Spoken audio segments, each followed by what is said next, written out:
Welcome, before me is Metal Gear Solid Delta Snake Eater, and in this video I will show you how to change color correction mode in this game.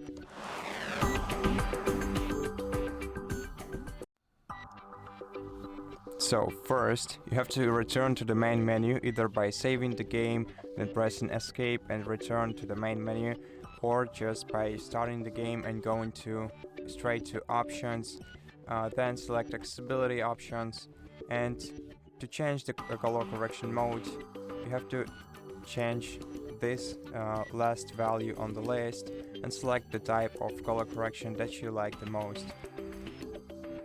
To apply changes, you simply have to press the right key of your mouse or escape button to go back, and after that the changes will be applied. And that's basically it. Thank you for watching this video. If you liked it, consider subscribing to our channel, leave us a like in the comment below, and I'll see you in the next one.